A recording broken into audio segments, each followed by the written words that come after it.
All right, so I am going to talk to you a little bit about my teacher toolbox, which is on personalized learning. So to start us off, one of the tools I've included is Show Me. I use Show Me all the time in my classroom. It's an application that allows the user to create instructional videos using a screencast on the device. You can pull in images on Show Me, as well as just use the blank screen in the back. The students, not only can I create instructional videos on there, but the students can create instructional videos also. And they can use that to collaborate and share on some of the other educational or personalized learning tools I'm going to discuss earlier. Um, these are both links to two additional resources stating other ways that the Show Me app can be used and how it's sort of revolutionized the classroom or teaching in the classroom. Another personalized learning tool that I have is Edpuzzle. So Edpuzzle allows the user, so typically in this case it'd be from the teacher standpoint, to crop any video, stop it at pre-planned times, and add your voice, and you can embed quizzes for the students as well. So this is something that they can do on their own time at home, so similar to the flipped classroom model, where a teacher can prepare a lesson.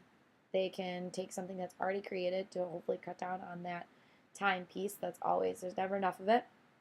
And what they can do is they can then take that video and they can stop it wherever they'd like so that the students can stop there, pause, sort of summarize what they've learned, answer a couple questions, and it kind of is what the teacher would do by self-pacing a lesson, but the students can do it on their own.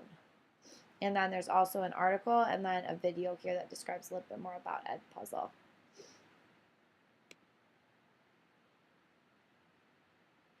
This is something that I use in my classroom all the time, and this is that collaboration piece, which I think is what makes it a personalized learning tool. So Google Classroom is a learning management system. It's designed to improve communication between teachers and students. I use this to give my students information. It's quick and easy. It's a very quick way to share different Google Docs with the students, as when you share it with them, it actually creates their own copy, so it eliminates that having to share it with everybody or make a copy for other students or have them make a copy. But even aside from the organizational benefits, the Google Classroom offers ample opportunities for students to collaborate with one another. So for example, you'll notice in my lesson plan that I'll get to a little bit later, the students are creating a video using the Show Me application, which they'll post in the Google Classroom. Then the other students can watch their videos and then comment on what they're doing as well. And they can again do this beyond the classroom doors. So they're doing this in their own personalized learning time, and they're learning from each other, not just from so much teacher led. Educreations is another application that makes it very easy to share instructional videos, create and share instructional videos. It also has easy sharing. Show Me, which I forgot to mention, so we'll go back there. One of the great things about Show Me is that every time you create a video, it gives you a link. Then the students can post that link right in the learning management system, and they can easily click on that and get to each other's videos without having to worry about too much sharing. This I know a lot of people know already. One of the things I've been using more this year is the Virtual Nerd, which I think is kind of nice. The videos are a little shorter, so the students aren't as familiar with them as they are with LearnZillion and Khan Academy, which they've kind of, at least in our school, turned off to a little bit. Virtual Nerds videos are very short, so it kind of holds on to their short attention span. But any of these are perfect, and you can take any of these and put them into Edpuzzle, and you can stop the video where you need it, and then you can add what you need to based on what they already have.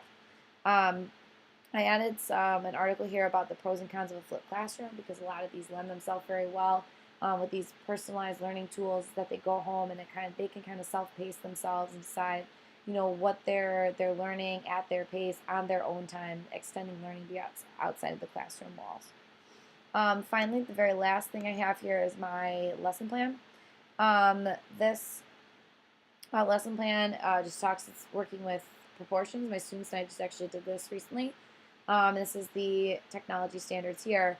But in the lesson, students are exploring proportional relationships. So, for example, they typically see ratio tables where it's a beautiful proportional relationship that works out every time. So we give them two examples, one data table where it is a proportional relationship and one where it isn't. And they sort of have to investigate and find why it created the graph it did. And then they kind of come up with this idea that, when you have a proportional relationship or when you can find that pattern in the data table, then you know that you're going to have this linear relationship. So in here, they're graphing that, and then they have to go through explanation of what they are thinking and the differences between two of these, and they kind of have to give a justification for what they think this means. So with that, we have a rubric to assess them on. This is an instructional video submission rubric.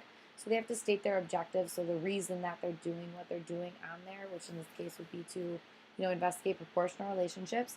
They have to use mathematical language, and the terms need to be used correctly. And the conclusion that they come to is justified and defended using mathematical concepts, so the viewer has little to no reason to question the chosen response based on the mathematical proof. So based on how much the student explained and how well they, supported their explanation, that the viewer should have little to no